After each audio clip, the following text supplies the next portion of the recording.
Hello and welcome to the Blank Podcast, the podcast where we... Why are you laughing already? No. I haven't even started. Sorry, I don't know. Because it's a fun pod this week. Yeah. Hello, and I'm not going to edit any of this. No, leave it. Welcome to the Blank Podcast, the podcast where we delve into those difficult moments. Yeah. With well-known guests. And I'm Giles Perry Phillips. I almost forgot who I was then because you've been putting me off, Jim. Sorry. And I'm with Jim Daly, Hello. the comedian, Hello. writer, Yeah. presenter. Anything else you ever say? Uh, Part-time footballer. No. Whatever pays. Okay. So Yeah. obviously the football's... So not the football. No. No. If you hadn't have become any of those things, what would you have done? Oh, that's a great question. I was, I would have been a journalist probably, and I was a journalist for a while. By the way, guys, the episode isn't about me this week. It's not. I'm not the guest. It'd be so disappointing for our viewers. Our viewers, our listeners. Maybe one day we'll have viewers. Yeah. I'd still be a journalist probably. Or when I was a kid, I was obsessed with dinosaurs, and I really wanted to be an archaeologist or a paleontologist or whatever other one is. Yeah. But it turns out you got to be really quite clever and into do a the lot science of- stuff, yeah, and I wasn't really science. into. I just wanted to look at the bones. Yeah. But do you know what? I went to my children's like an open evening at the school, and they did like lots of like the science room. They did loads of demonstrations, like they were doing loads of experiments. And I was thinking, science wasn't as good as this when I was at school. I hated science. Bunsen burner. We had a Bunsen burner. Yeah, Bunsen burners and then sulfur. And that was about it. Yeah, it wasn't. But they were doing all sorts of things, like burning, like blowing up bubbles and all sorts. Yeah, it looked really exciting. I remember my only memory of science from my secondary school was I got so bored that I took my fountain pen and buried it into my notepad all the way from the top down to the bottom, right at the end of it. So I had a massive hole. And when my parents found out, I got in really, really big trouble for ruining my notepad. And that was my only memory of science. Well, yeah, I don't think paleontology was the... It wasn't the career for me. Yeah. Anyway, welcome to this week's podcast. Yeah, eventually. Got 2 minutes in. We've got an amazing guest. We have Amazing got... guest. I know, and she probably hate us saying it because after... when you'll know as we go through the conversation, but actually a living legend. A genuine comedy legend, and also one of these people that you hope when you do the podcast with them that they're going to be as gregarious and as brilliant as they are on TV. And she was even better. Yeah. This is such a great episode. Yeah, it was such a treat. We've been trying to organise this for quite well. I mean, Dawn French is our guest this week. Yeah. We've been trying to... She's one of the first people I contacted about being on the podcast, and it's taken us about a year to get her on, but... You know, what it was worth the wait. Oh, absolutely. And massive thanks for Dawn for giving us her time today. Well, let's not make the listeners / viewers wait any longer. No. Let's crack straight into it. We should, really. Oh, man, this is genuinely one of my favourite episodes. This is Dawn French on the Blank Podcast.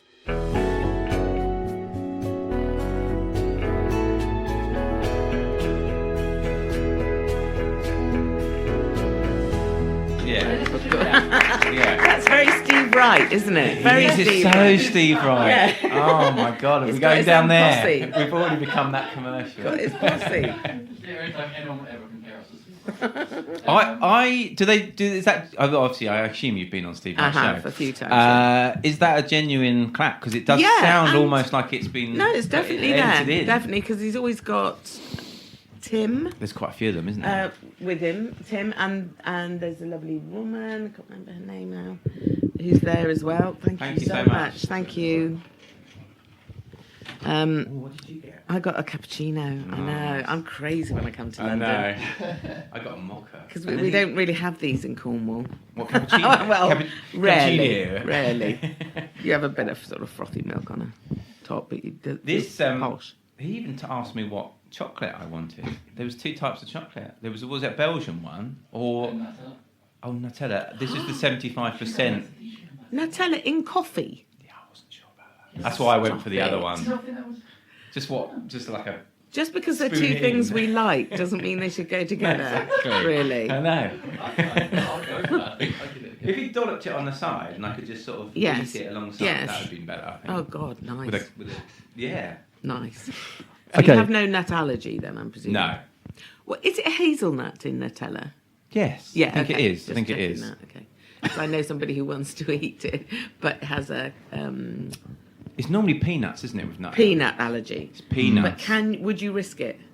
Would you risk Nutella if you had a peanut allergy? I wouldn't, personally. Is it that good? Nutella is good. It is I good, don't have but- any nut problem. No, But me neither. chocolate spread, is that as good as Nutella? Do you know? I don't know. Are you happy with that? That's fine. Yeah, I that's think right. Oh, it's yeah, quite it's right. fine. Yeah, it's fine. We've been in worse You know places. those lovely little biscuits? I think they might be Italian. They're sort of that shape. They might be called biscotti. That I know. The ones that you is get the with name a of it. coffee, you mean? Those kind of ones. Yes. Yeah, yeah. And you get them in individual little. Yeah, and you think, and I always think, that's going to be dry and horrible. Yeah, and they're delicious. They're amazing. They're delicious. And let me tell you this, although this is going to change your life now, they've now made a spread No. of that. A spread of A it. spread. Like Nutella, only that. A biscotti spread. Yeah, I'm calling it biscotti. I think- know that is the name for all No. Italian biscuits, isn't it? Little I'm- biscuits or something. That's what we call them here, isn't it? Yeah, okay, It's just a okay. Well, there general is kind that. of biscotti. Make that your job to find Okay, that. biscotti Wow. spread. I'm going to Yeah, look for that. it's a good thing. Maybe they'll put that in your coffee as well. There's so much stuff in the coffee. No coffee. There's A bit of coffee in that as well. Yeah, there's some water in it. What you could have is just coffee, of course. Yeah. Just coffee. Yeah, just I used to have coffee before bedtime, did you? Really? Yeah, weirdly, Oh, do you know in what? my I think family. my grandparents used to do coffee in the evening. Yeah, Or definitely. Well, my yeah. mum used to bring a tray of coffee round. Yeah. For Good night. Yeah, yeah. and you know what? We went to sleep, and it was no Yeah. problem. And I can drink a So you- triple espresso. I'm boasting now. Yeah, yeah. A What, triple at espresso, midnight? and then go straight to sleep. When other kind of wussy people are going, Yeah. I can't have caffeine before I go to sleep. Yeah, But then they haven't had the training. I've got the Yeah, immunity you've now. trained yourself to have I have, caffeine. and And I'm proud of it. That's impressive. It's very to impressive. drink a coffee in the evening, wouldn't dare. Wouldn't you? Because it would No. keep you awake. Well, I have trouble sleeping anyway. I'm a bit Oh, of do an you? insomniac, so Are you? so I How can many blame hours that. do you get? Well, it depends. average? I'm a part-time insomniac. Okay. So sometimes I do sleep all right. But Attention seeker, is yeah, that what you I mean? think it is. Yeah. It's normally if I'm in the middle of like creative stuff, I generally don't sleep so well. Don't you? I think from years of, and you might know this from touring as well. I used to play in a band, and I think when we toured, late nights, you didn't finish till like 10, 11, and then just buzzing afterwards. Yeah. Getting off to sleep is always a problem. Yeah, yeah. It is an odd thing to think that you would come off stage and then go to sleep. Yeah. It's just not possible, is Yeah, it? But 'cause that's it's why, around, I mean, isn't I know that if you're doing a play even or something, you eat very often afterwards. And then you meet your mates or whatever. So Yeah. sometimes it is very late. I found doing a play or being on tour and having kids very difficult. Yeah. Because your life obviously starts at 6:30 in the Yeah, morning. exactly, yeah. It's up to you when you go to bed. You know, and if you're doing a play and you're not going to bed till 2 or 3, that's just Yeah. mad. And you can't ask them to say, can you put the play on at like 5:30 today? Can we just a little make it earlier?" family friendly? Yeah, exactly. I'm only doing matinees. Yeah, exactly. Yeah, and you've always got to travel, haven't you? It's not like Yeah. the venue is ever round the corner from your house. It never No, is. Not at all. No. Anyway, not moaning. No. Nice But life, but yeah. strange. Yeah. And you train But yourself you get to into have habits, don't you? And that's the thing. And I think I've never quite broken it. Yeah. I see. But it gets worse if you're doing the creative thing, so your brain is Yeah. bubbling away. Yeah, it's more ideas rushing around, I think. Yeah. Okay. And you can't turn that off, really, unfortunately. It's not that you can say, well, I'm going to bed now, I'm going to turn the ideas off. Because it's just happening 24/7. What I would Yeah. do if I was you is give in to that and get up. Okay. Well, I do. And sometimes do now, you? Yeah, and yeah. do you like have a cup of tea and sort I've of like do a awake triple things? espresso normally now. Do you? and And I go straight to sleep. Oh, it's loads of amazing, yeah. Zs after that. No, I do. I'll get up and maybe write some notes or watch a bit of telly or whatever. Yeah, yeah. I do that. Sometimes I get up and I will have a cup of tea and a bit of toast and literally start as if it's early evening again. And somehow my brain, after an hour or so, thinks, I think we're a bit tired again now. And go off to sleep. Yeah. It's like it's just replaying the end of the evening that you Yeah, that's somehow it, yeah, didn't yeah. do right. Yeah, isn't it? It's Yeah, like it's a weird. second go. Another Like, go. It's like just- reset. Yeah, it's like Somehow you didn't get it. You didn't go through the stages correctly. It's like You've playing got a to redo computer it. game and just like turning off the computer and just going back to the last save point. Yeah, and starting again. That's a great idea. It's worth a try. That's better for me anyway than So have you had sleeping lying issues then? there. Not much actually, because having 'Cause been of trained coffee, on the oh, coffee yeah, and all yeah. the rest of it, and Nothing I'm will a keep good you awake sleeper. at night. Nothing. Although I've had jobs where Yeah. a lot of my work has meant getting up very early, so I always do the maths before you go to bed, and doing the maths of how many hours you've got, that gives you the anxiety. Yeah, I it's always do that. ridiculous. Yeah. Oh, God, isn't it? I know my son always gets up at 6, so my youngest. So I know I've only got till 6. Yeah. So it's always the calculation. Yeah. That So is frustrating. really, anything after 10 o'clock, you're running on empty a little Yeah, a bit. little That's bit, what yeah. I think. Yeah. If you're looking for 8 hours, which is what we're supposed to have, I think. Yeah. Anyway, it's not. Listen, we're sleep deprived people. I think we're a sleep deprived nation, aren't we? We are, yeah. That's why we're so grumpy all the time. People writing books about sleep now. Yeah. Like how to do good sleeping. Yeah. And I'm attracted to those books. I've never Yeah, read one. I I haven't did either. give one to my husband once. Because I'm married to someone who is a sort of canute of time. Where because he works very hard and leaves home very early in the morning, gets home quite late, he can't bear that there isn't a decent amount of the evening. Yes. So he just sort of invents time. So, our evening might start when he gets home from work, I don't know, 8:30, 9 o'clock. Okay, so it's the And days so late then you're then, yeah. eating, and then you're trying to kind of catch up. And really now, if we're going to do our maths correctly, we should be going to bed, but we're not going to bed. We're going to try and have the evening that we've been denied. Yeah. So and he's younger than me, so he can do this, Yeah, but yeah. he really will go on and on. He's sort of ignoring time. It's not happening. It's over there somewhere. I want this evening. I want to experience life today. Yeah, sure, So yeah, he wouldn't download. mind if he went to bed at 2:30. Okay. But then you'd have to get up But at... he has to get up. But we get up at 6:30 pretty Yeah, much so every that is day. only... Yeah, so very that's limited. wrong. That surely does that sound wrong, yeah. accumulates to Yeah. all kinds of wrong. Did the book work then? I gave him the book. I don't think he's opened the book yet. Oh. I don't think. Maybe the book is for bashing him on the head with. Yeah. So that he just goes.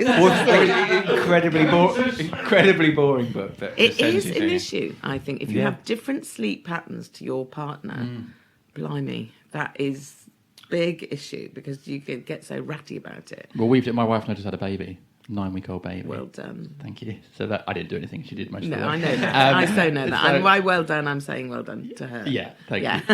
you. She'd appreciate that. So sleep pattern is just Yeah.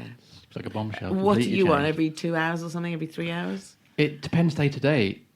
Last night and the night before, she slept 6 hours, 5-6 hours. That's This really is good, what, mate. this And is then what you think- know. yeah, You know at and this you- stage, we know think- exactly the yeah. timing. No, but we think, oh, we smashed this, and then the next night it's like every 90 minutes. Yeah. So it's still quite inconsistent. My mum helped with my daughter when my daughter was being a bit erratic with the sleeping. She would have been maybe 1.5, something like that. And she got very used to me, responding to any crying whatsoever. I just did.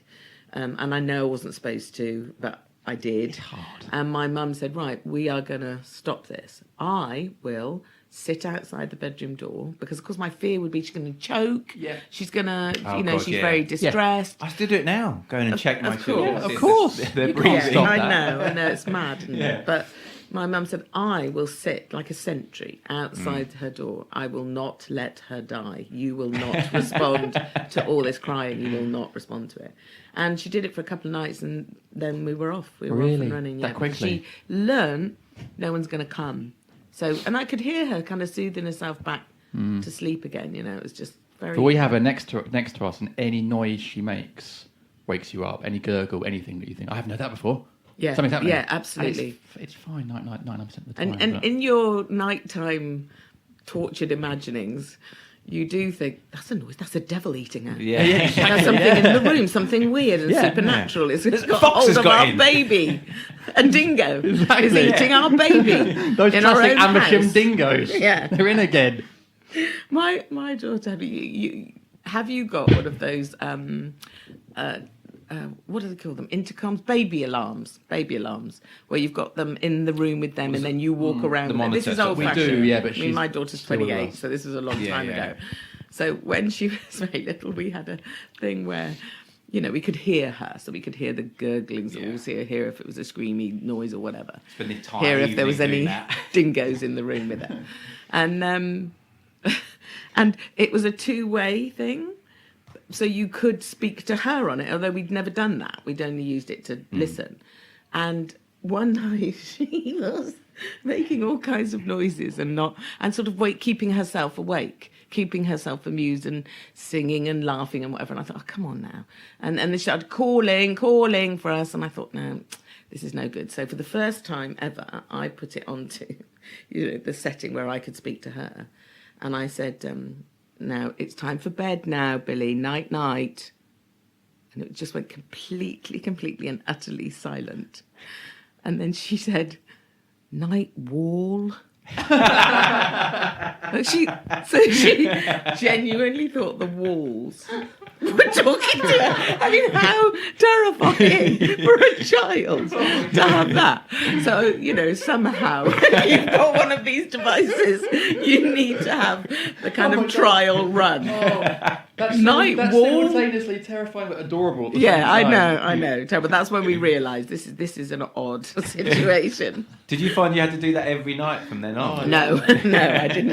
I don't think I ever did it again because I thought that is a bit scary. Yeah. Suddenly, a noise comes out of the walls and telling you to go to sleep. But she did go to sleep. She was terrifying. It's like Big Brother. It's like 1984. Feel free to terrify your children. Well, now you can get them where you can watch them on your phone. One of those. Oh, really? And I think a lot of parents just sit on in the other room and then sit on their phone. Well, it's just watching the entertainment baby. for the night, isn't it? Just put it my on. Lord. You forget Netflix. You just Yeah. Watch your baby. just watch your own child. That's the thing about sleeping. being older is that there are so many gadgets and things. There are just so many devices in life that were not available to me. Like Facebook was not available to me. Mobile phones weren't available to me in my youth. And I have no idea what kind of person I would have been on those devices. I don't know if I would have been massively addicted to it all. I don't know if I would have, posed with big trouty mouth and, shown my bosoms off at high angles to make an interesting Facebook. I can't imagine I would. No. Yeah. And I found myself massively disapproving of that and trying to discourage any of my kids away from all of that. But then I think, I don't. Would I? If everyone else was doing it? Probably, and it is a place where you can reinvent yourself. Yeah. Well, yeah. I mean, And if you're a basically, show-off, why wouldn't you? Why wouldn't you? It's the only reason I've got Instagram. I know. And look, catfishing people, which, I don't know if you've ever seen that programme on Yeah, MTV. yeah, yeah. I'm just addicted to it. Oh my I god! love Have it. you seen the original documentary? Yes. I mean, Do you know about absolutely- this? I know what it is, but I've not It's seen very I've good. heard Oh, of it's, it. it's, I know it's it's worth crazy. watching, man. It is worth watching because the young guy who got caught out himself, he has to admit that he's a bright young man. Yeah. But he was fooled by somebody. Yeah. And the woman, he went to find her thinking this would be an interesting documentary, the woman who's following me to the This beautiful meeting. woman. She was a young ballerina, wasn't she? And she's he incredibly thought, attractive. And it was some his trucker heart was This broken is from going to be the woman of my dreams. This is it. And all the signals were great. Then there were a few little red flags, but no, Yeah. it doesn't matter about that because I'm okay. in love Yeah, with her. exactly. And she's he'd been saying all the talking to her right for a long things. time. Everything The drama was of it right. all. Yeah. And then he turned up at her house with his brother's documentary crew to meet her. And she was married, lady, middle-aged, Yeah. got Oh, kids. I Slightly thought you were going to say dowdy. there's a trucker called Dave. No, from it can be. Well, can be. Yeah. But it's usually Similar. a sadder situation than that. Yeah. I mean, this woman just enjoyed having this parallel. Oh, she love wasn't even life. scamming him for money or No. anything. No, she just enjoyed Oh. having this sort of he was obviously a young, exciting filmmaker. It was an exciting kind of And she escape recreated from her normal herself. She life, never thought he would turn up at her door. Wow. But actually, Especially he not with a became- documentary. Definitely not. But he did, he Although he made was a friends with filmmaker. her. So then what he did was people started to write to him and say, I think someone is doing this to me. And of course, obviously, it's a prevalent thing, Yeah. Yeah. it's everywhere. And that's what I think. I wonder whether, given dating apps and all the rest of it, I wonder whether I would have enjoyed... What, Not hooking, no, catfishing not stuff? exactly catfishing, but It's never too late, representing sort of, yourself, representing too yourself late. in a different way, all the best Yeah. of you, the best of you, or Yeah. who you'd like to Yeah. be, Yeah. rather than who you actually are. I mean, you Yeah. know, look at any autobiography, including own, and are you likely in your autobiography to go, I'm a bit of a grumpy, I'm not very fragrant, I'm a coward, I've done some awful things. I've killed kittens. You know, would you say that? Well, possibly not. you No. wouldn't. To be honest, that's why we started this podcast. Just say all those things, get it out there, admit to All the the kitten terrible- killing Oh, no, live on the damn podcast. There's definitely an element of that, of recreating yourself with social media now and stuff. Yeah, And I will definitely. And look, we're people that can stand up and pretend to be someone else. That is what you do when you do comedy, isn't it? Yeah. That is what you do. Yeah. But I would always hope that if I'm playing a character, it's clear that I'm playing a character. Yeah. But there is that weird place sort of between the characters. And recently I did a couple of years ago, I did a one-woman show where that was definitely me. Yeah. But it's not just me, casual me, is it? It's me It's the caricature on of you, stage deciding what I'll give you, Yeah. what you'll know of me. So it's an edited version of yourself. And it's definitely you trying to, as I say, give the best part of yourself. Rather than saying, look at all my flaws, although that's quite a good routine. well, that's what I was always told doing stand-up is be. Self-deprecating, yeah. I remember Doc Brown said to me, "You'll find your voice at one point, and you'll end up being really honest, and actually that will feel like a moment in time." I think that's true. Like a lot of the best stand-ups are just being vulnerable and being honest. Vulnerable, true. Honest? Maybe not honest, but they're Don't know about that. But you might be right. And anyway, there's as many different kinds as there are. Although I have noticed that more recently, there was me thinking I was having a brand new idea about doing a show that wasn't really stand-up, wasn't really gags as such, didn't have the music of stand-up, but it was a kind of, let me tell you about my life and all the flaws in it and all the questions I've got, that some of which I have the answers to, most of which I don't, and that will invite you, the audience, to feel like, oh yeah, I've had that. Oh yeah, we've had illness. Oh yeah, but my parents have died. Oh yeah, I don't know. And that's our connection there. Yeah. But it isn't really stand up. It's too long for a start. It's a story. And then I thought I'd been quite original. Of course, nothing's ever original. And then I went to see David Baddiel's show and I thought, oh, he's doing this. Yeah. He's doing the same thing, and in a different way, in his way. Yeah. Because he is a stand-up and he really has to layer it with that kind of music. He has to have a gag every few minutes in a way that I don't feel the need to. Sorry, audience.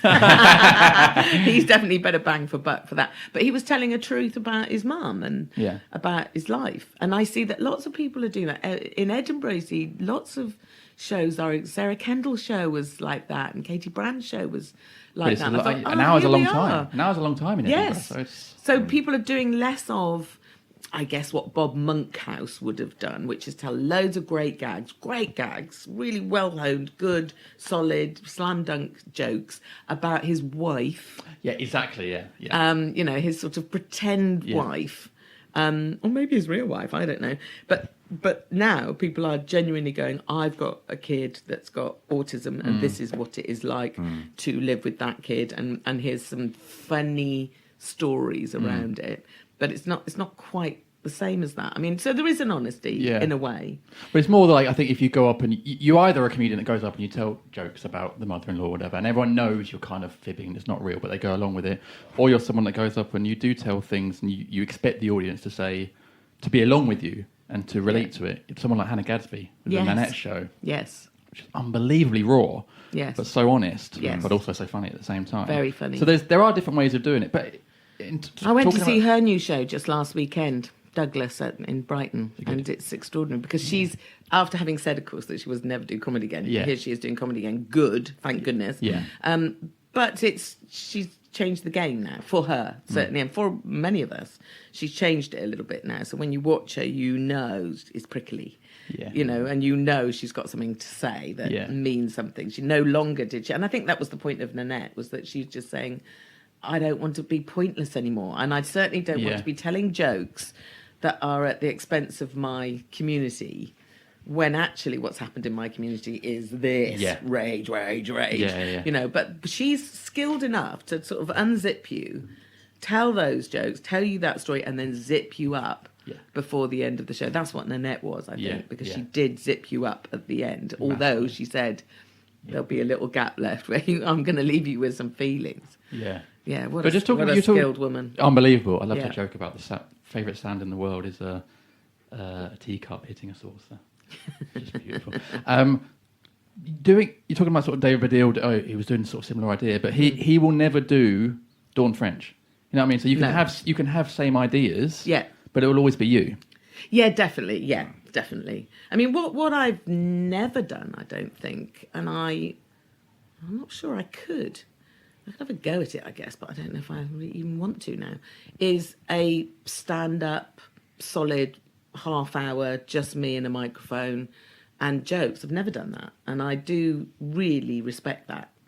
You know, to me, it's almost like the purest form. That is where you show your bollocks. Really, they're right I there. agree. Yeah. And I've never quite done that. I've done other things, but I have never quite done that. And even when Jen and I were doing it, we were doing sketches really for people. In fact, we were doing them so badly, mainly at the beginning, and we had no idea how to hang a show together, how to glue it together. So in between, we'd be these people called French and Saunders. You know, you're a bit bossy, I'm a bit of a mischief. You know, we do that to hang it together till we could get safely into the next set of characters that we knew the jokes for. But in order to indicate to the audience, usually, you know, above a pub somewhere, to indicate to the audience that that sketch has now finished, because we have no skills in knowing how to finish it. We have no punchlines, and we don't know how to end it. We're just giving you a slice of these characters for a minute. The way to finish the sketch was to bow and say thank you. Yeah. That's what we did. Yeah. We'd do it 5 times a night. Thank you very much. Just like Scene. and end scene. Exactly. Yeah. This is your indication that's over. And now You applaud. clap. Yeah, that's exactly. it. Now we move on to the next. It was so awkward and difficult. So I've never. I mean, in answer to that, I've never stood up and been just Dawn trying to tell jokes. I've never done that. Was that ever a wish right at the start? I think it's still a bit of an aspiration now, but you know, equally, I've never, you know, run a 100-meter dash in less than a minute, you know, which is also a wish. And I've never been to the moon, you know. So you know, there are lots of things that I will die having never done, but I'm not going to beat myself up about it particularly. You could do a one-woman show on the moon. I could. Yeah, That could running. be running. But, oh no, you can't run on the moon very fast. Bouncing can you? slowly on the moon. That'd be the press for that would be amazing. Okay, this is how little you understand about a 62-year-old woman with giant bosoms. Is bouncing is really, really Need a that's good that, sports bra, that's don't off you? the menu. That is off the menu. All right, the show's off. Yeah. Going back, you were born in Holyhead. Yeah. Yeah. I know that's odd, isn't it? It's because, it's my dad was in the RAF, Yeah. so you know he was stationed there, and so that's where I was born because you know family go. And did you follow move the around dad. a lot? We with did. With him being We back? did. Sometimes every, I think the shortest amount of time we stayed somewhere was something like 10 months, but sometimes for 3 years somewhere. So yeah, we were proper kind of nomads, really. yeah, You know, yeah. that's what you are when you're in the RAF. And I think one of the things that drew me to Jennifer is that she's also an RAF kid. Yeah, because there's a serendipity between There the two. Isn't definitely is, and Yeah. that you completely understand other military kids. You know, I'm drawn to because we've all had a similar experience of moving a lot and having that weird experience of going to a new place and making new friends, which is such an effort. And also friends with kids in local villages who know that you're going to be gone in a minute. Yeah. So are you worth investing Yeah, of course. time yeah, in? Yeah. And so you put on a big fireworks display to try and make people like you. And that becomes your regular habit. And then you move to a new house and you don't even know that. I mean, what the RAF do with the quarters that you live in is try and make them all the same. So whether you're living in Grimsby or whether you're living in, I don't know, Bridgewater, you are in a house that's exactly like the house. They called it G plan. It's exactly like the house you just left with the same beds, the same everything. That was what every single RAF camp had that. And, you know, my dad wasn't an officer, so we were on the oiky end of the camp. Jennifer's father was. She had, you know, she had detached houses with gardens. But nevertheless, you know, you were at a camp with other kids like you, but you were probably going to the local school. Yeah. And, you know, putting on the display for the local kids, like me, don't beat me up. Oh, yeah, love you, oh, bye. Yeah. And you're gone. So when you get to the new house, although it looks like your old house, it's not. And you've got new friends, new everything, new things required of you. So sleepwalking, anxiety, fear, you know, all of this. But you start to subsume it and it's your normal. Yeah. So Is it so bad? I don't know. Taught me to be quite gregarious. Taught me to try and be friends with everybody. Try and I don't know. Because I have no experience of the other settled life. I think my brother, more than me actually, experiences itchy feet every kind of 18 months, and he has had to battle his own instinct to move in order to stay with his family and settle. And he talks to me about that. He said, do you think that's just because we always did? We were used to packing our bags all the time and moving somewhere new. But my dad and mum made it a good adventure. But it was odd in a way. And because I was born in Wales, it's been very useful in some instances because I can claim that I'm well. Yeah. Are you where you're born? I think so. And what if your mum got on a plane and went to Barbados and you were born then and she came back 2 days after you were born? Are you Barbadian or whatever? Probably. Is that what you are? So I don't know if I'm Birth Welsh certificate? or not. I claim Do it you when I feel need Welsh? it. Is it more how you feel? Maybe. What's odd is that what's odd is that my family are all from Devon and Cornwall. Okay, so that's where I feel yes, at where home. you're okay, so yeah, and that that's makes where we sense. always went back. That's where there was some security, and when you don't have much of that, Yeah. you really value that. And that's the accents I Yeah. have in my head. Is all those lovely Jana, Plymouth and Cornish accents. That's who my family are, and that's where my family live. So I feel more like I'm that, but I can't claim that I was born there. No. And of course, if you're not actually born in Cornwall, never. You're an actually outsider. be Oh, Cornish. really? No, you can work very hard on it for years, but you never will quite claim it. I mean, even in some parts of Cornwall, because the hospital is quite a long way away in Truro. But the other hospital is over the bridge in Devon. So it's quite a lot. Like my brother's kids were born in Devon, even though they live in Cornwall, because it's literally 5 miles to that hospital rather than 20 miles to the other one. So they're born in Devon. This is like, oh my Lord. It's, it is it's a bit Lancashire, Lancashire, totally the War of the Roses. It's the War of the clotted cream. And we know it. I was going to say more like West Side Story, but maybe it's not that aggressive. Yeah.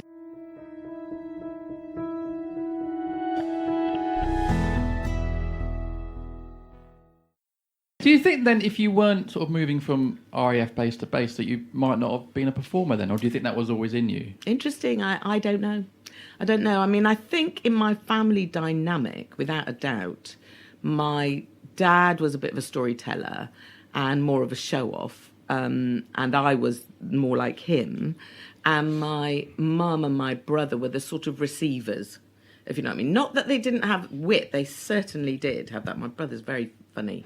But they would be the ones who'd settle back and enjoy the performance of me and my dad in a way. We'd be the yappers and the elaborators and stuff. So I think my family was a bit like that. So I've got a feeling wherever we were and however I would have been brought up, I think I'd have been in that camp a bit more. Definitely spent a lot of my childhood imagining that I was famous. Holding a microphone a bit like you're holding one, holding the hairbrush, like lots of kids. Yeah. I think lots of people who didn't go on to be performers did that because it was what we saw, wasn't it? It was Top of the Pops, it was David Cassidy. It was like So was it? amazing. Was it music performing? Music mainly, music. Yeah. Yeah. Because I don't think I ever saw on telly. I might have seen Joyce Grenfell maybe, but I don't think I ever saw women doing comedy. No. To be honest. Yeah.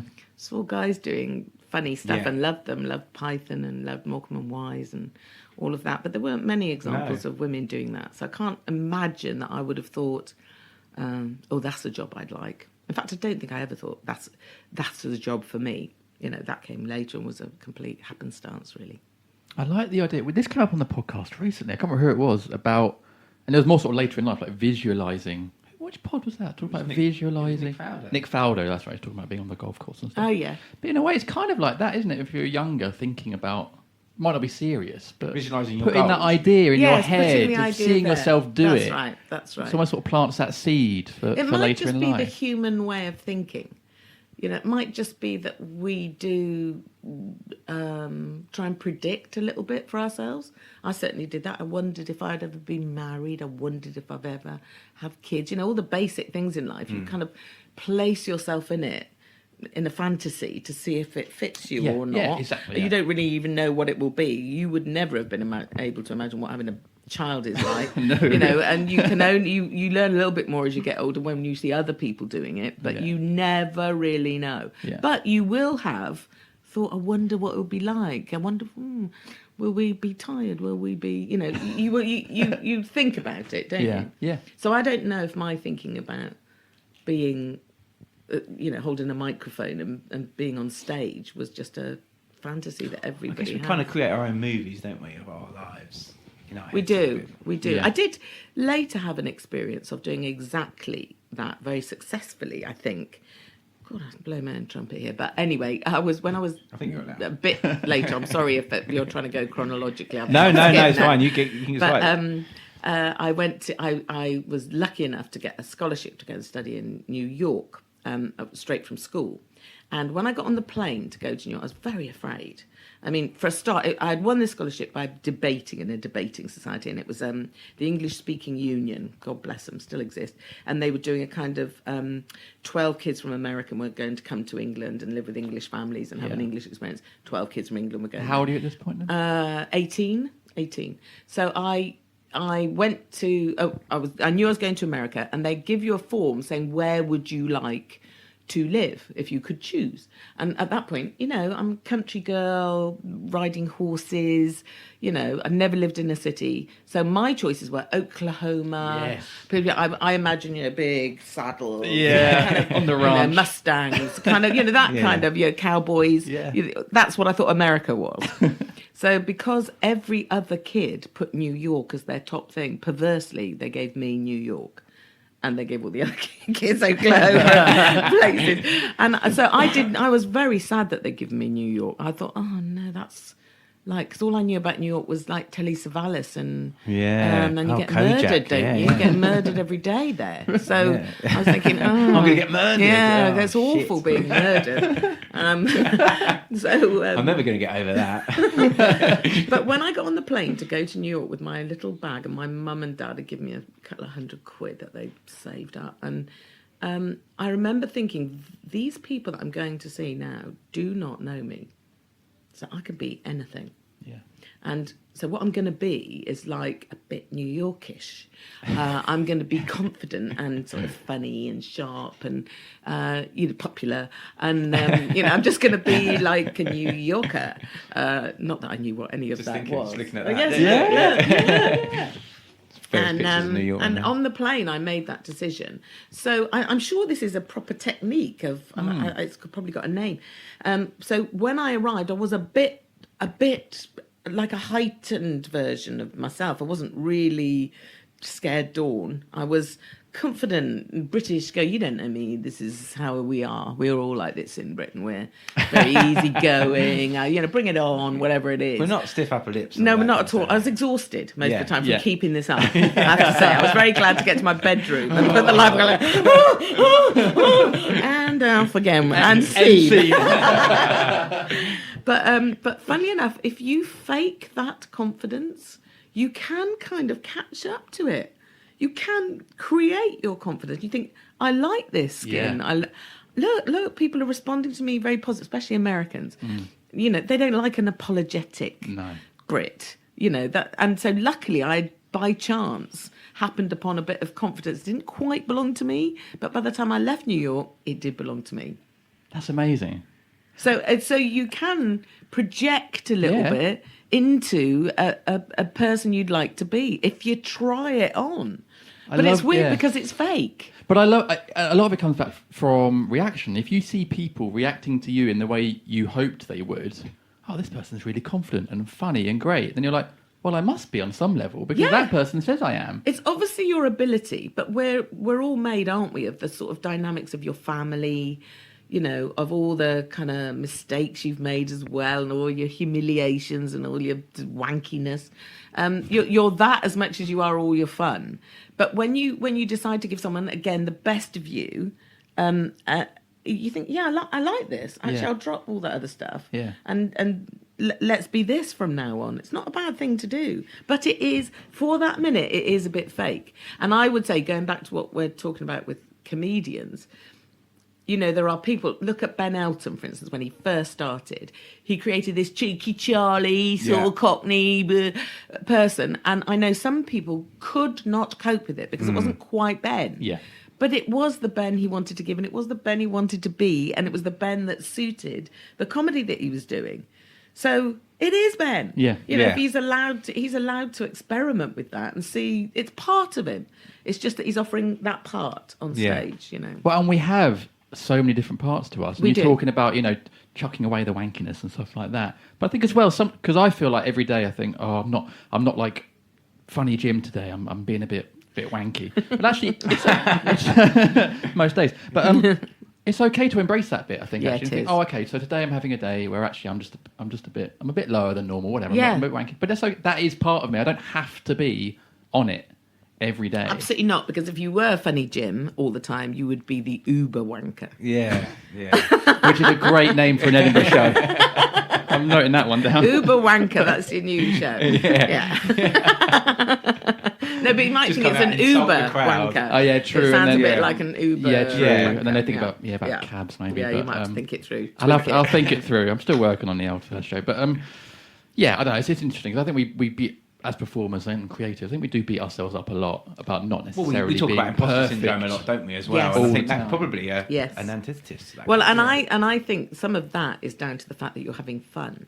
So if you're having fun doing your job, you feel guilty. We are British after Yeah. all. Oh, yeah, You know, yeah. you feel that this can't be real and it can't last too long. And ooh, have you got a right to it? Do you Yeah. deserve And to have am I this much actually that fun? good? I mean, yeah. Yeah. And it's weird that it's when the business part of it comes in that it all feels strange. And later on, I certainly saw that. Certainly at Edinburgh and places like that, I'd see people who are on a business track with their comedy, and thought, "Oh God, we're still being a bit grateful that it's happened and it's all a bit of an Yeah, accident. I'm yeah. never really expecting it to last very long. I mean, you're an idiot if you don't apply some business thought to it at some point.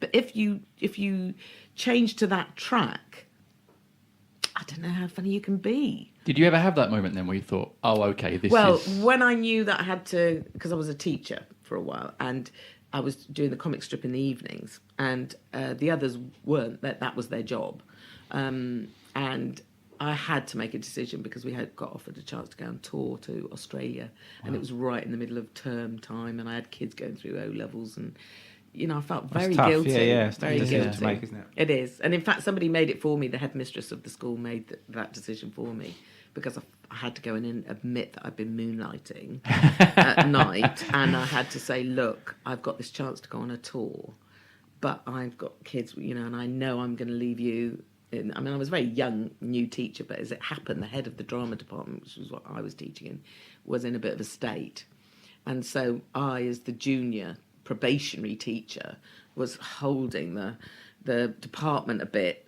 more than I should have been. So for me to go and say, I want to go, if she had said, if that woman, Mrs. McEwen, she was called, she's not with us anymore, God bless her, but if she had said, "We need you here, and this is your job, and this is your responsibility," Yeah. I think I would have stayed. I think I would have. Not that I wouldn't have done something else later, but Yeah.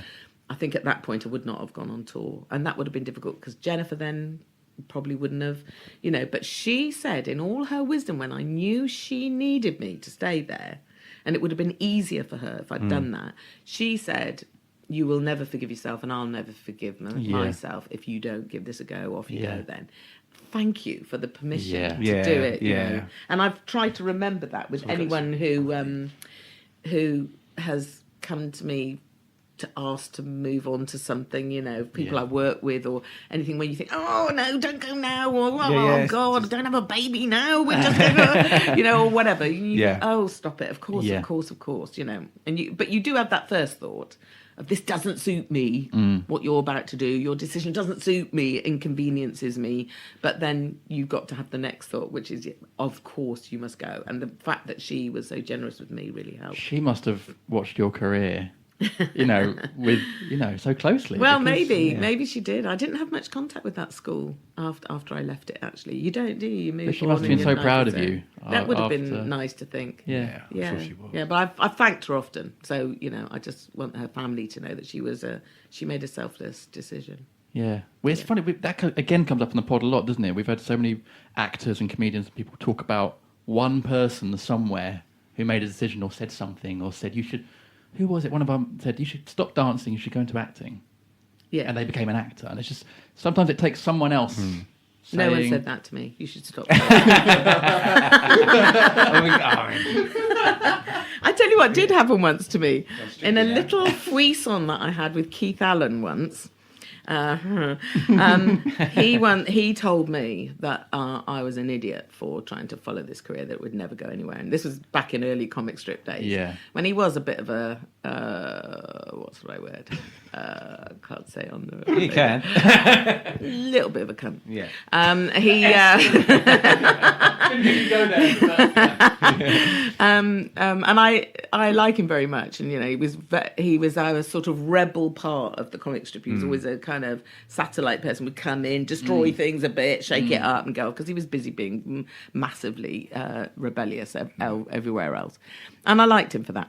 But I had a little ding dong with him once, and he said to me, just being honest with you, I'm not sure you got the chops for it, and it's not much. Had you asked anyway. for his? No, I don't think you don't have to ask. He will bestow upon you his opinion, and he was wrong. And in a funny way, the fact that he'd said it to me. So even those influences you're talking about, the one or two here and there, sometimes the negative ones Of course, are the ones that can, gird you on. You think, well, Okay, fuck you. get Did it lost. make you- Let me have a go. Did it make you think, fuck you, I'm going to... Yeah, it did a little bit, because actually, I had a moment, and it's partly to do as well with who is going to influence you, because I massively respected him and was a little bit afraid of him because he was very sort of punky and honest, and he was that boy, the bad boy, if you like, and that's what was kind of attractive about him. So the bad boy was saying a bad thing that might be the truth, that you have to, the searing truth,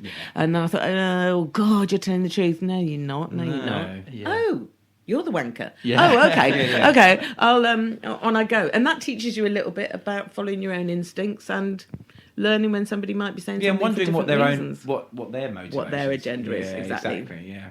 I'm not sure he would have had a malicious agenda, No. actually, but I think he's just stirring it up. Yeah. It is, yeah. It is... I think if that was me, I would have probably gone, oh, okay, Keith. Yeah, I won't. You're so right. Okay, you're right. I was just waiting for someone to say it. Thank you, Guru. Someone to set me free from this pain. I'm going to start teaching again. It's fine. Well, the minute you elevate anyone to a guru status, you're in trouble. of It's course. almost always the wrong thing to do, isn't it? Because they Which often is let why when down, you don't look at all the genuine gurus that apparently, did you watch the Bikram thing on Netflix? No, I saw an advert for it, Oh, but it's so is it bad? disappointing. And it's exactly what you know it's going to be. Yeah. The minute somebody's got a giant corporation, they're selling He's the their yoga guy, isn't he? spirituality. Yeah, The yoga looks good if you Yeah. want to be very hot and sweaty and bendy. Was it hot yoga? Who Yes, doesn't? Yeah. Hot he's- yoga, But that okay. Bikram yoga is Yeah. that shit, Yeah. very hot. But then I think it would be because he nicked it from his Yeah, of course, guru, yeah. and they do it in Monetised India it. where it's hot. So All yoga is hot yoga. Yeah. we're British. We like to be brittle bones. Yeah. Thank you. Yeah. But of course, he's trying to. Yeah, he's sexually abusing the younger women, and it's all- all yeah, it's all that good and grimy, awful yeah. position with power, and you just need to look at him performing his duties and think, oh yeah, you're another one of those disappointments. So the minute we elevate anybody like that, politicians, anybody in positions of Royal power, family. that's where you've got to speak the truth to it, haven't you? You've got to Yeah. speak, and speaking the truth doesn't mean you've just got to yell at people. It means you've got to listen to your heart and think, do I trust this person or Yeah. don't I? Are they a leader because they are wise and clever and have thought of things I've never thought of? And they're clever enough to lead us to good places. Are they that? Are they doing that? Or are they making some money? Yeah. Or somehow swimming in the joy of their own power in a way that I find really repulsive? And usually it's that, isn't Yeah. it? Yeah. It's usually the money or the power Yeah. thing. Although, if you're going to be a prime minister, even if you're going to be a brilliant prime minister, power is involved. Yeah. So we do need somebody who knows how to handle power. Someone like, who do we think handled power well? Obama. Barack Obama. Yeah. Someone with dignity and Yeah. morally upright and all of that. spoke That's well the sort of and- person that you think, Yeah. okay, yeah, I'll let you have some of this power and make decisions on my Yeah. behalf. And then there's the others. Very unfortunately, history suggests that very, very few people who want power can handle the power. That's right. Unfortunately. That's right. Just going back to the guru thing Yeah. and flipping it. Yes, and I'm oh, well done. absolutely not comparing you to the Bikram guy whatsoever. Yeah. But Yes. but you've throughout your career, you'll have clearly got to a point where you are a huge influence, an icon to a lot of people. So that people will be looking at you and saying, "I want to be like Dawn French. What's she doing?" So you will have an influence on people. But what's Do you know, that the like? minute you buy that, I think you're in trouble. Really? Yeah, Even if that even if it's happens true. as a sort of as an offshoot of what you do, then fine. But really, aren't you just living your own life? You are, if you're me. You're living your life and trying to have some fun and do some good work and challenge yourself a bit and not mind your failures and cope with your successes properly. You know, filter everything properly and be a good mum, be a good wife, sister, friend, whatever. You're doing that really. You're not thinking, I think I'm an icon. You know, and I get quite not surprised but embarrassed by moments where that's what's expected of me because doesn't sit very easily with me, that. I don't know how to cope with that particularly well. And honestly, it's not like we set out with a plan to make successful careers that would be an example to other girls or anything like. If that happens anyway, then great. Great. And I'm a massive supporter of especially other young women coming through, which is why going to watch Hannah Gadsby or going to watch Josie Long, which I did the other week, you know, my heart burst. I just think, yes, look, the future's bright.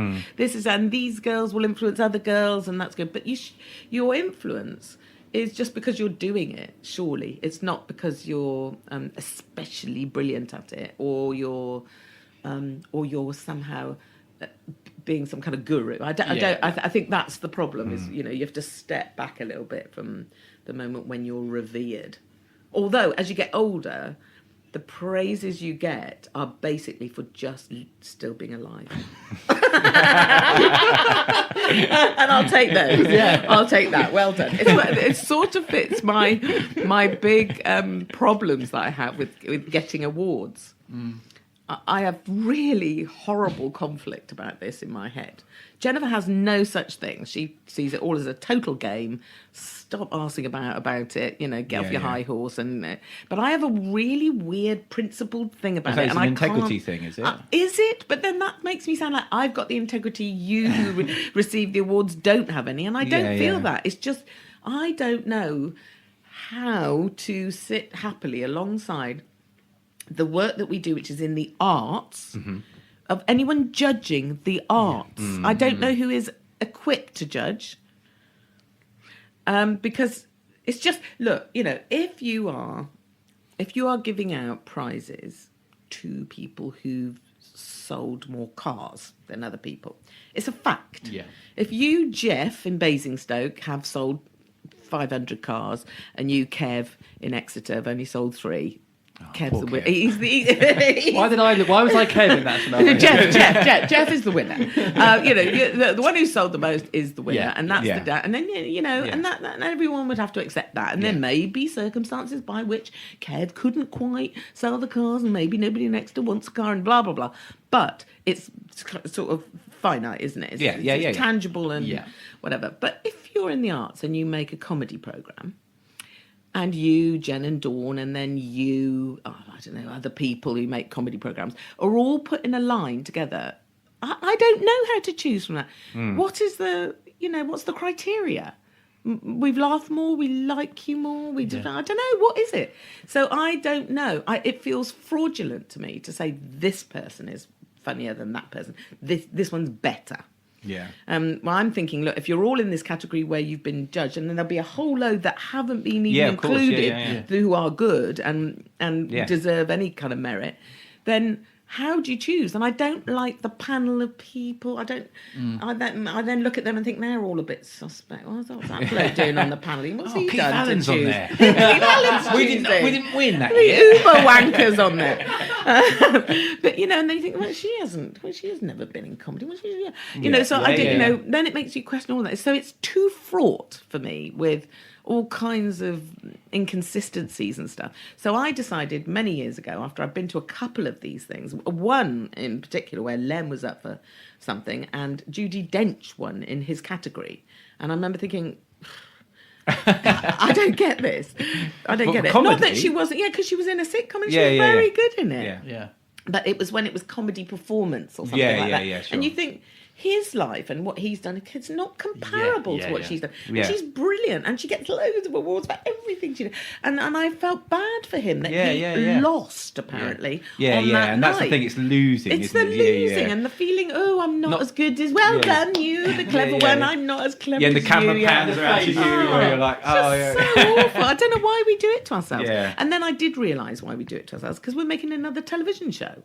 We're making a television show. And in those days, you'd have a royal at one of those. So it was a big old do and a red carpet and lots of bowing. And Princess Anne's here, so we must all behave.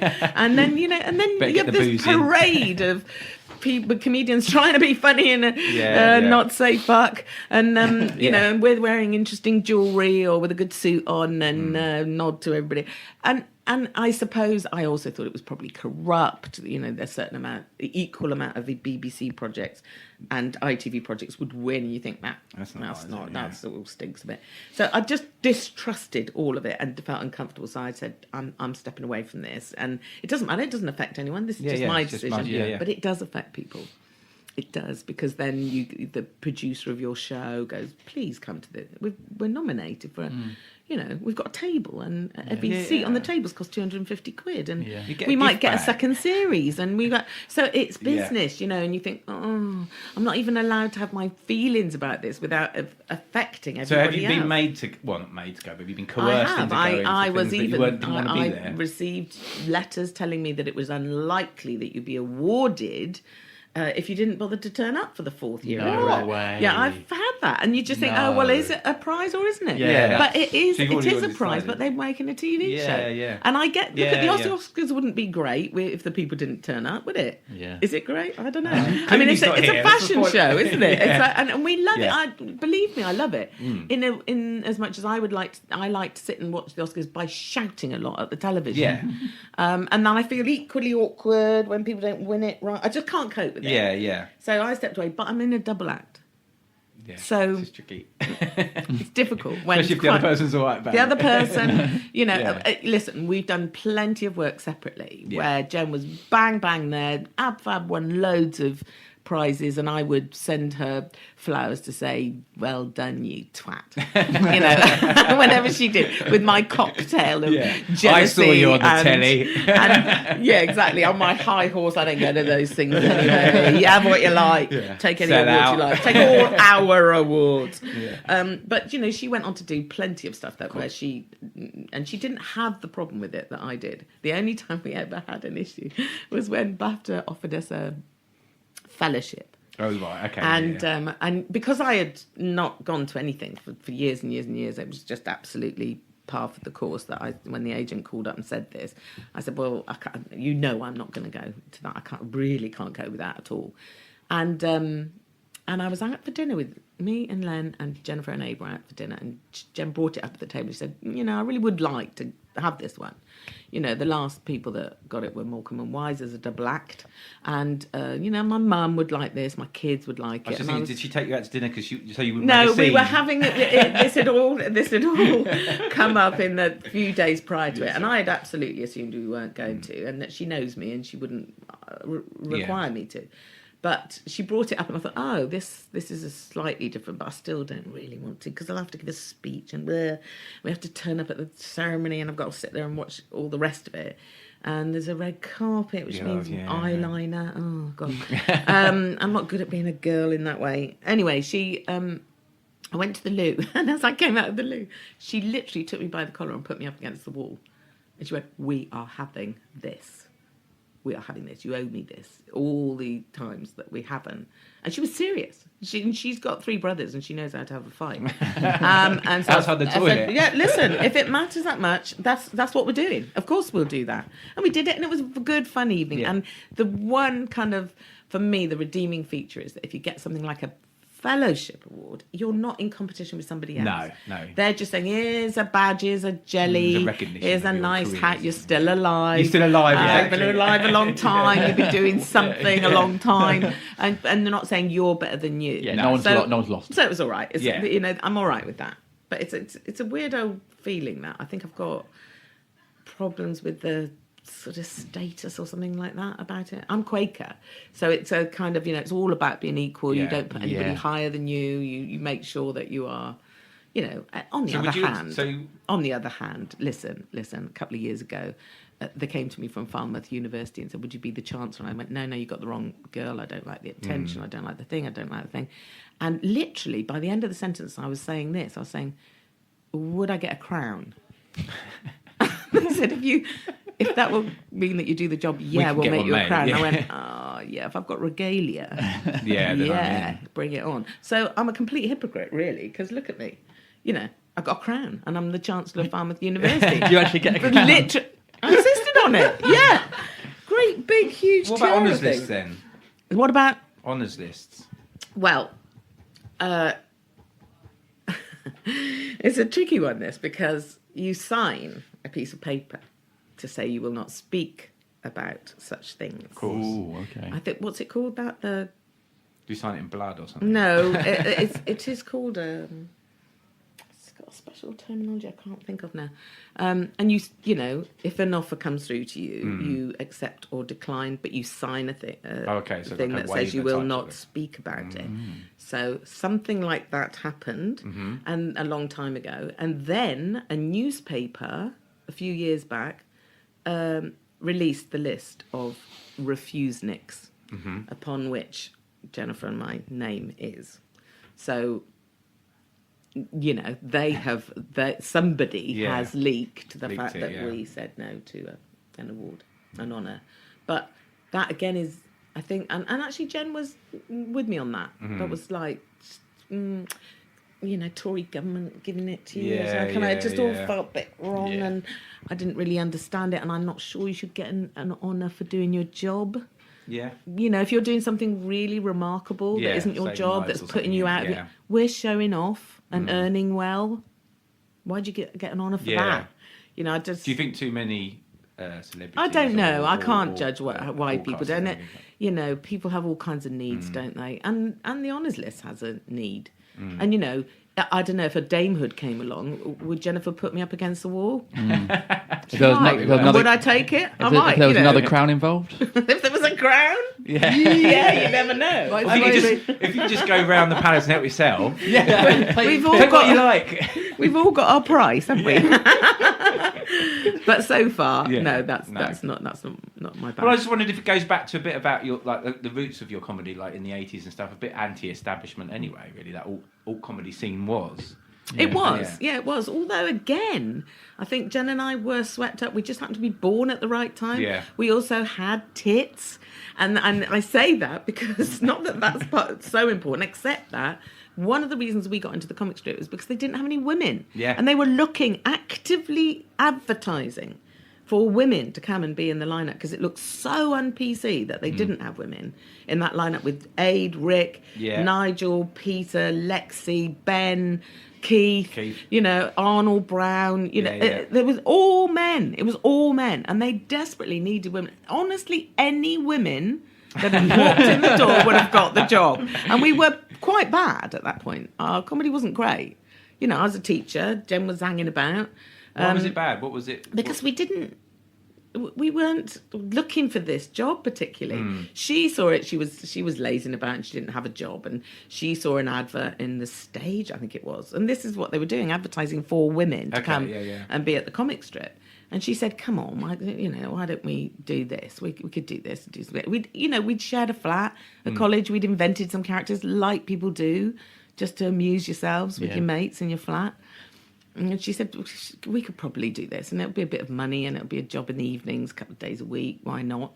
So we went along, and we were not good because we weren't looking for this job. We weren't honing our craft or anything like that. We used to play a couple of Americans and a couple of, I don't know, and thank you very much at the end, scene. And we went along and we got the job, and I was absolutely amazed. And for a moment, I was fooled into thinking, I think we're quite funny.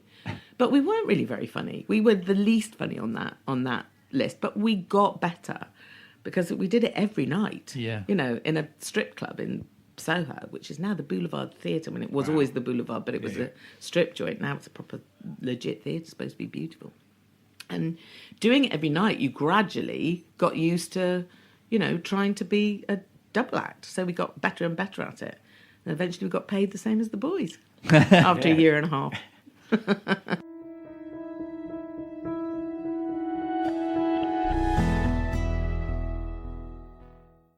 Do you think because you guys almost didn't give a shit at the start that was sort of helped you? Yeah, maybe. But what we did was by turning up and playing a couple of Americans and having a bit of fun, like sketches we'd seen. We didn't know this was a movement, if you like. We didn't know it was a zeitgeisty, alternative, political thing. We were just in a club with a whole load of guys doing this comedy at a time when that club just happened to be a very hip place to be. And you would look out into the audience and Dustin Hoffman was there and Robin Williams came up on stage. And, you know, and we'd go, blimey, this is all crazy. But it was seedy and strange and punk stuff. rock, but it was yeah. punk rock. Yeah, And yeah. I think the timing was right. And there were people, Lexi and Ben, actually, and a whole load of people who were very anti-establishment and their comedy was political. That wasn't what Jen and I were doing. We were doing slightly surreal, strange characters, but it fitted somehow into this group. And you become what the movement is in the end. You know, we sort of, by going and doing late night little stints at places like the Comedy Store, we saw Tony Allen and, you know, other people who were doing lots of political comedy and lots of other, Jenny Eclair, you know, people doing political stuff and thought, oh, God, that's right.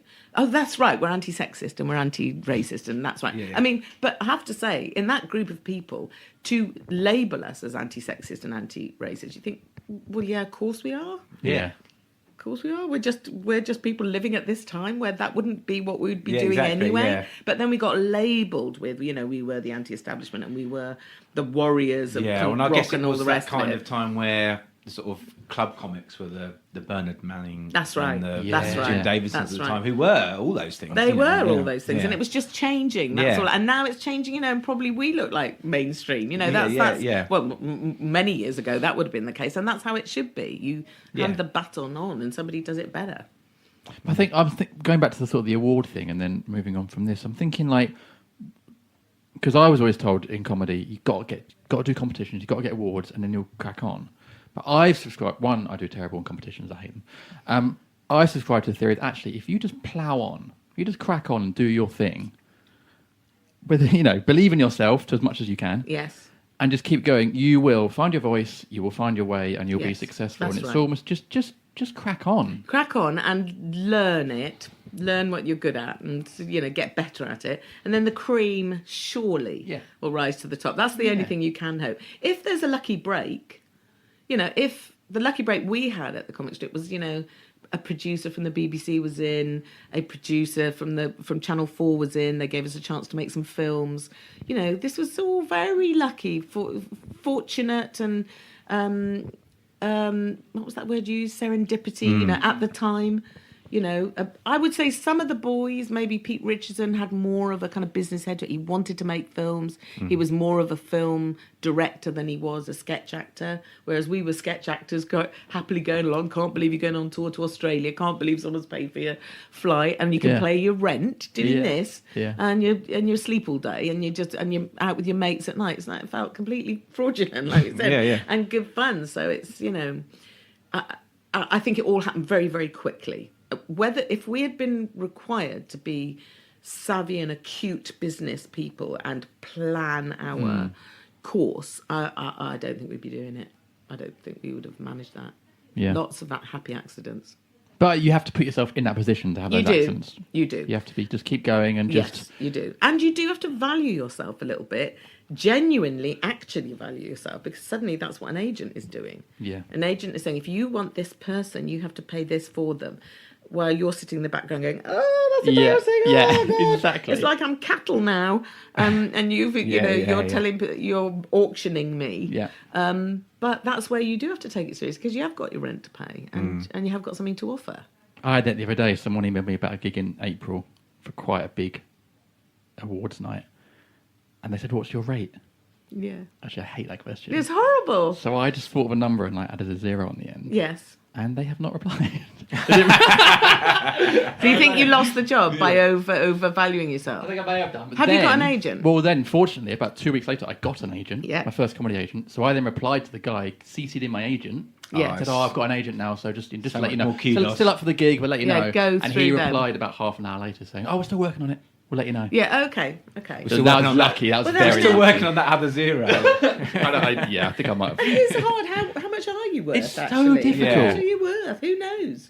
You're probably worth what you got paid for your last job. Yeah. But then I've noticed recently that if that's the case, incrementally you're worth more, are you? Yeah. I don't know, Yeah. as you get more experience, probably you are.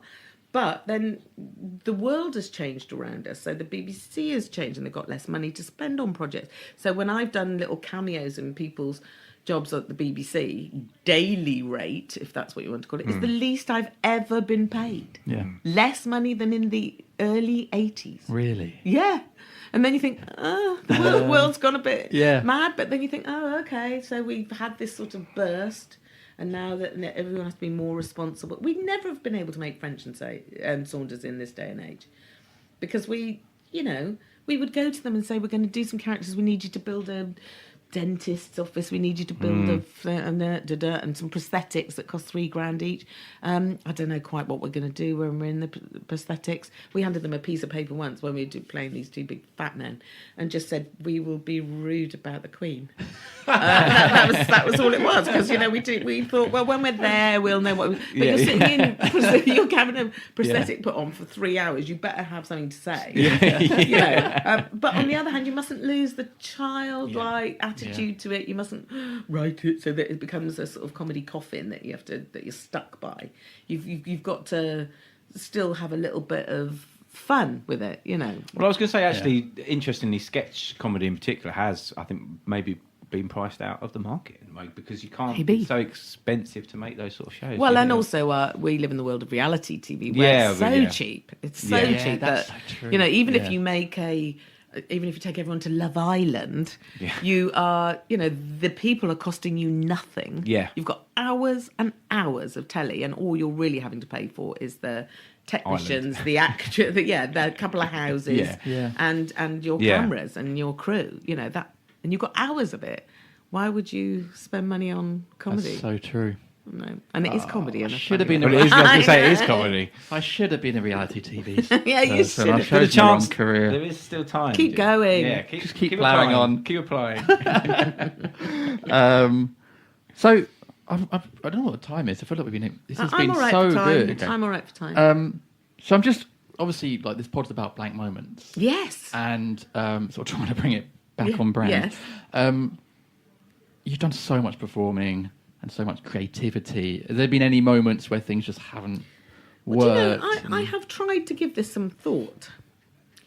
And I've blanked on trying to come up with my blank moments. Perfect blank moment. Well, the only thing I can think of is dull stuff, like where I have been on stage with Jennifer, and she does a very good impression, which you'd have to see her face, which is basically me looking like a goldfish, looking over at her and just not knowing what was next at all. But then there's two of us on stage, so the other one can step in and say the thing that reminds you where you are, and you can even say, we're in comedy, you can even go, she's forgotten it, and it's all okay. So nothing was kind of dreadful, nothing was dreadful. And audiences that. quite like that sometimes, actually. Yeah, when- they don't mind. I mean, especially when you're making telly. Funny enough, you get bigger laughs. Really? If you've got it wrong twice and then you get it right, you get a round of applause. It's a pity round of applause, but Yeah, you get it. you No, get it you anyway, take it. yeah. That's the one you edit with. Yeah, exactly. I'll take that round of applause. So I don't honestly think that I've blanked on much. Depends whether blank can mean blanking stuff out. Well, it's very interpretive, and Yeah. we've probably covered certain things already that would be construed as being Yeah. blank moments. Yes. It can be. It's an interesting thing, though. Like, Yeah. have people said things to you that are Well, there's really been all life-changing moments where they've had a blank? We've had all sorts, really. Yeah, I mean, so many things come up. So it could be like, we've had social anxiety being a blank moment for people. One guest, it was that their love life had become a blank moment. Okay. In that they have blank moments when they're trying to meet new people. It can be public failure, obviously, like, when you're doing performing. Yeah. And you don't. So all these different things, I mean, we've already touched on imposter syndrome, Yeah. can also be those moments when you have a Yeah, blank. yeah, that's true. And I think that is so. It comes up in all so many different forms, for people, fear and grief or whatever it might be. Yeah. Yeah, no, I don't think I've ever had to... I'm a sort of person who believes that if bad stuff has happened around you or terrifying stuff or sad stuff or whatever, you need to put your face right in it, right in the shit, so that you have a chance to come up from it and breathe afterwards. If you try to avoid it, it will only get bigger. And I know that, so I'm going to go headlong. In fact, I can be a bit of a gun jumper. I can jump into my worst fears too soon when it hasn't even formulated yet. And I can predict and catastrophize a bit about how things might be, live through all that awfulness, so that when life actually is a little bit easier than that, I'm relieved. But my mum said to me years ago, my mum's not with us anymore, but she's very clever and, worked with people with all kinds of problems with drugs and alcohol and stuff. So people having a real difficult life, people in a pickle. And she said to me, and she knew that she needed to apply this to herself, and it's a good mantra, that the only way out is through. And that is true. It's so true. If you try to sidestep stuff, it just gets bigger. It's bigger, so you've got to go through it. So when I've come to moments when I might have, for instance, blanked or whatever, I just think, right, head straight in the shit. Go in there, feel it. Oh, God, it's horrible. It's humiliating, or I've made a huge mistake, or I've upset that person, or that felt wrong, or somebody's betrayed me, or, whatever those big, or grief, or any of these things that are huge in life and that can strangle you. I just sort of go right into it. I don't know if I'm a bit of a drama queen. Maybe there is that element of me that just thinks, right, let's have it, bring it on, let's have it, and let's have it with all the crying and everything that goes with it. I sort of think that if you visit it strong and tough, everything afterwards is such a relief. And do you ever use that in your work? And because obviously you write and you perform. Yeah, I think I do. Can you harness it? do. Yes, I think I can now at 62. Yeah. I think I know. I was with a friend yesterday who's in a bit of a pickle, and she wouldn't have been if she had told the truth 18 months ago. You know what I mean? If she had faced it, and she knew she had to, but it was so hard. It was so hard. It was so hard. And, for lots of reasons, things are hard. Marriages are hard to leave, and affairs are hard to leave, and grief is hard to get. All these things are so hard. It's much easier to blah, blah, blah, blah. Yeah. Just, live a frothy life and put your fingers in your ears and just get on and comfort yourself a bit, eat, or smoke or drink or whatever it is. It's much... It's not easier to do that, but it's tempting too. But I now know that to rip the plaster off quickly is good. It's the right thing to do, definitely. Is that also because if you don't do that, if you sidestep it, you then can't learn anything from it? Yeah, you can't take definitely. away anything from the experience. Definitely. Although I wouldn't have said that I have had the wisdom to do that as a kid, but I did have difficult experiences, like my dad killed himself, when I was very young.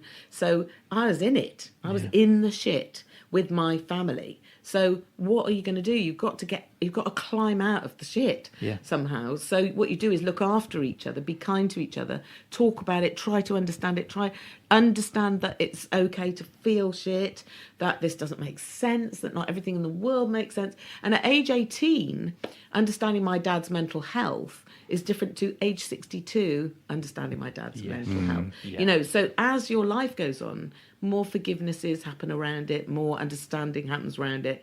And you think, oh, God, I see you were totally altered by this and that. You were thought nobody gave you any talking help. There wasn't, you know, you were ashamed. You were, you know, so many things. You think, oh, I wish you'd had these lifelines and these lifelines. And then you also let yourself off a little bit of the what ifs and the if only I'd done such and such, and the little bit of blame that you carry, which is ridiculous. As an adult, I can say to my 18-year-old self, this was not your fault. But for a little while, some of it was your fault. I never thought this was all my fault. I never thought that. But I thought, oh, as a family, should we have done more? Could we have noticed? Yeah, I hadn't said you know, that you're bound to think that. And you think that about lots of things in life, missed opportunities and loves that escaped you or whatever. We're very good at blaming ourselves, you know, which is a shit quality. Why do we do that? Why is that sort of our first port of call? Do you know, I don't think it's bad necessarily, because I think it's a good thing to go through. It's good to go back and think, was I to blame for any of this? I don't think so. Or a tiny bit. Or to take responsibility for the things that are your responsibility, good. And if that means you've got to investigate it thoroughly and slightly imagine that too much of it was your fault, then okay, so long as you pull yourself out of that and you can stand aside and look back and think, well, actually that and that weren't my fault, really weren't. And when it comes to something like suicide and you're 18 years old, nothing is your fault. Of course. But, you know, you wonder all the time because it's a mystery. A crazy thing that shouldn't happen has exploded your family and plunged you into the deepest sadness you could ever imagine and reduced your square to a triangle. Yeah. You know, and suddenly all the dynamics are different, and your brother feels weird, and he's suddenly the man in the family, and your mother feels, you know, guilty, and you've got all this stuff. You had a happy family 2 minutes ago. And even that, when I look back on my childhood with my dad, he was a very cheerful chap. He was cheerful most of the time and then had the old black dogs. It then went poof, right down, which we thought was something called migraines. That's what we were told as kids. Dad's not feeling so well. He's in bed and we need to keep the curtains shut, and he's got piles or he's got migraines or, you know, there was always something like that. And I thought, wrong with him. Something physically wrong. Physical, exactly. Physical thing. And I think sometimes he did have those things as well. Yeah. But he was in a very dark place, literally in a dark place and mentally in a dark place. But he would always come out of it. And then we'd have this lovely dad back.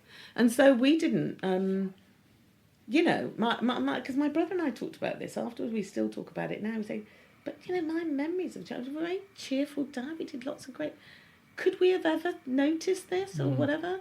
And that was the only sign we had, was my mum saying, oh, Dad's not feeling so good, whatever. And that would be 2 or 3 times a year. And we'd have to be a bit quiet in the house because we we're not feeling so good.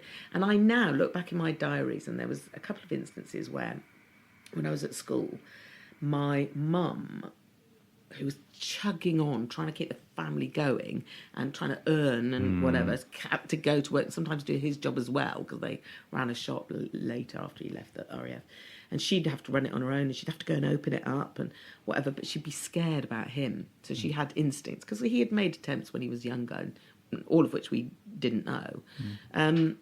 So he had been fighting this sort of chemical imbalance in his relationship with his own mental health for many years, and she knew that. So a couple of times in my diary, I saw that she had encouraged me to stay home from school to be with him, and what I was told is that Dad had a cold, and I had to stay at home. And in my diary, I'm going, can't believe I've got to stay at home and not go and see my friends because Dad's got a cold. Who stays at home because someone's got a cold? I have a cold and I have to go to school.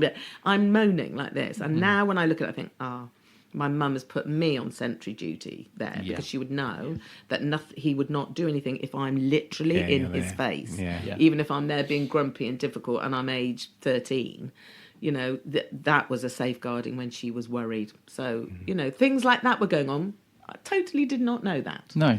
Because you're young, and that life is confusing enough. Yeah. When you're that age. Yeah. And there's so much going on anyway. That's right. And so it's a mistake to think that children of someone with some mental health issues are massively suffering it. We did not suffer it until we really suffered it. Yeah. You know, and in a funny way, I'd like to have been plugged into that a bit more and try to understand it when I was younger. But you know, kind, generous parents are keeping you safe from that. And, you know, it's hard for you to understand it. And they didn't understand it. Yeah. You know, this was in a time, you know, I'm 62 now, I was 18, then 19 when he finally did it. You know, I knew he was going to the hospital and they were putting wires on him and stuff like that, but I thought that was for the migraines. So I didn't know what that was. If somebody had, you know, if he'd had the kind of shrink that we can have now, the kind of talking and openness, and the family had been able to talk about it. His parents, you know, nobody could. My dad, you know, lived in a time when that was a shameful, terrible thing to have to deal with. Yeah. So he kept it away from everyone, making it much worse, much worse. And now I know that. So, you know, I don't subscribe to the notion that even when there is a giant grief like that inside your family, that you are from then onward, you are the victim of it at all. What it is another learning chance, and if you don't go through it properly, you know, then it will become a big, giant, difficult thing that you carry in your life. I think my brothers have more of a problem with it than me, in as much as he believes that, you know, perhaps he's inherited some of Dad's genes. Perhaps he's, you know, so if he gets a bit sad, not even a bit sad, a lot sad, he thinks, oh, is this the moment where I'm going to slip off? Whereas I don't feel that. My sadnesses, I never feel are dangerous. But I think he just thinks, well, is there a relationship between that and this? And the way we get through that is by going, no, you're not him. Yeah. And you're allowed to be sad. Yeah. And you're allowed to be very sad. And actually the fact that he's thinking about it is good. And talking about it. You know, it's all the things that we... Well, because as a society now, we are better at talking about those kinds of things. Stigma's almost sort of gone from the shame of that kind of thing. It's still hard. It's still really hard. It's strangely a bit of a badge now that the Royals have decided to join in. Hooray! You know, I'm good. You know, because who's okay? Really? Exactly. Nobody. Yeah. Nobody I know. And if they say they are, I think, liar. Yeah. You know, we've all got holes. You know, and it depends. And you know, your partner matters so much, don't they? For me, it's like, here's your colander with all your holes. Yes. And if you fit inside another colander and their holes slightly cover your holes, you've got some chance metaphor. then. That's such a good way of putting it. But you have to know that they've also got their moments. Absolutely. Yeah. That's a really beautiful way of putting it. Good. Should we wrap up the podcast, but just by asking Dawn for your advice for anyone that listens? Because we get a lot of really nice messages from people that take away bits from different pods and have a message or whatever. You got any advice for anyone listening that's going through a blank moment creatively or in their life or anything like that? Of, you know, any advice really? Sorry to put you on the spot. No, it's... I think that I might have said this before, and that's what I feel a sort of need to try and give you something really original. But I've only had one life with with the same mother in it and the same dad and the same brother. So that my advice doesn't change much. What I do know from, I mean, you know, going back to blank again, I write quite a lot at the moment, and you know, I'm writing a book at the moment, and I've written half of it, and I had to put it down to go and do some filming.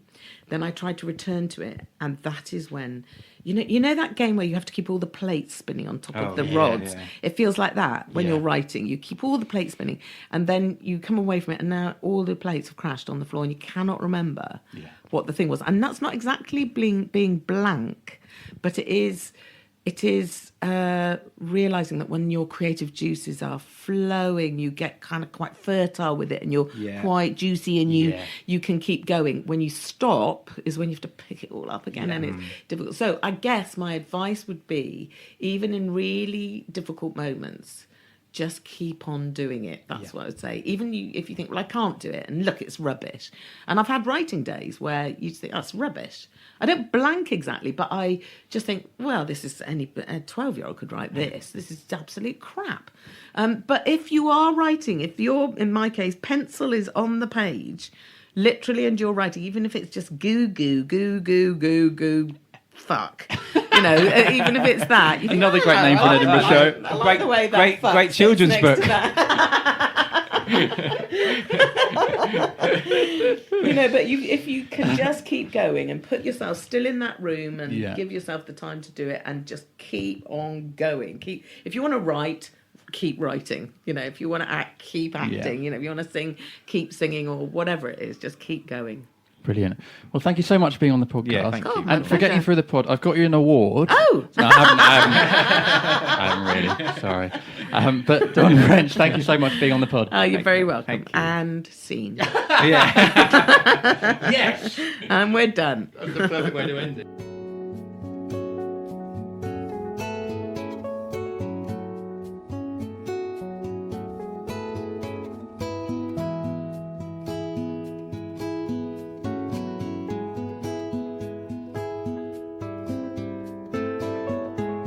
Well, there you go.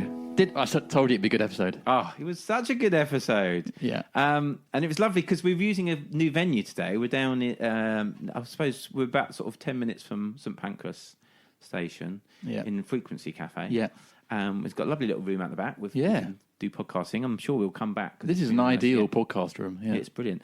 So it's really lovely, and it's it's a nice crisp Saturday morning in London. Yeah. And, what a treat to sit down with Dawn for over an hour. Yeah. And talk about so many different aspects of her career and life. I think that's one of our longest podcasts that we've done, but it's one of those ones where you just... Well, I was watching the clock, so I know we only had 2 hours booked in this room.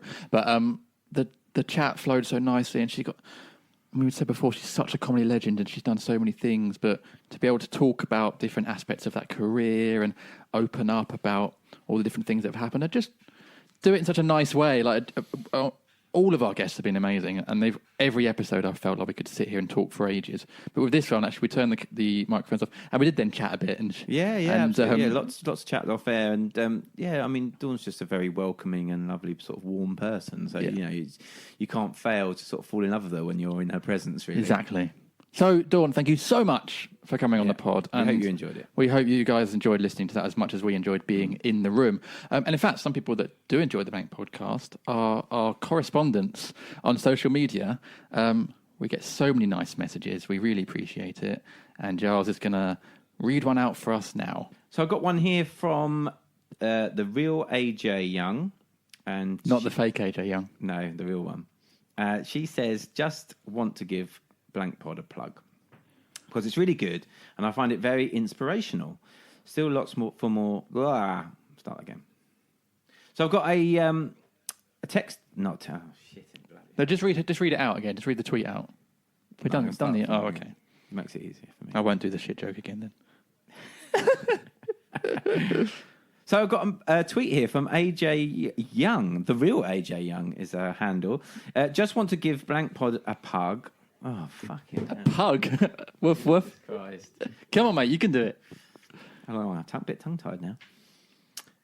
So I've got a tweet here from AJ Young, the real AJ Young. Just want to give Blank Pod a plug because it's really good and I find it very inspirational. Still lots for me to listen to on this. Have just recently listened to David Morrissey and Amanda Abington on there. Brilliant stuff. Thank you, the real AJ. That's a really nice tweet to receive. It's lovely. And I've got a nice one here from Joe Cooper.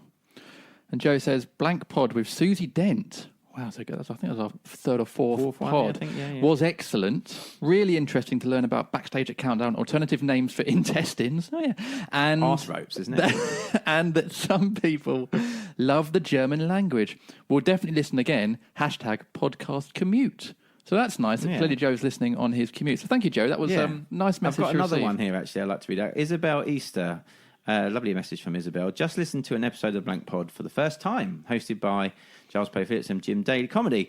I've been looking for a new podcast to start listening to, and I found it. It's so interesting to listen to, and I'm looking forward to listening on my journeys home. if you need a podcast to listen to, I 100% recommend it. Oh, we'll take that. We'll take 100%. Thank you, Isabel. That's really lovely. So if you guys want to get in contact with us and let us know which of your favourite episodes and what you're enjoying and what you take away from those episodes are, then our Twitter handle is... @BlankPod. And we're also on Instagram and Facebook. If you prefer those platforms, then our Twitter handle is the exact same. @BlankPod. It is indeed. And Although I think Twitter is the best of the Twitter's three. where we seem to get...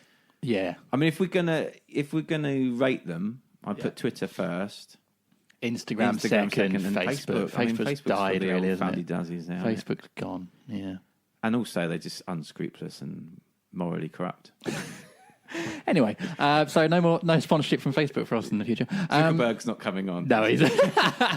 Anyway, that's the end of the pod. Thank you so much to Dawn for being on. It's been such brilliant. a great guest. Yeah, it's been a really fantastic morning, and I've really loved talking to her. And of course, we'll be back next week with another guest on the Blank my Podcast. goodness. Literally, there are some amazing guests coming up, so please keep listening.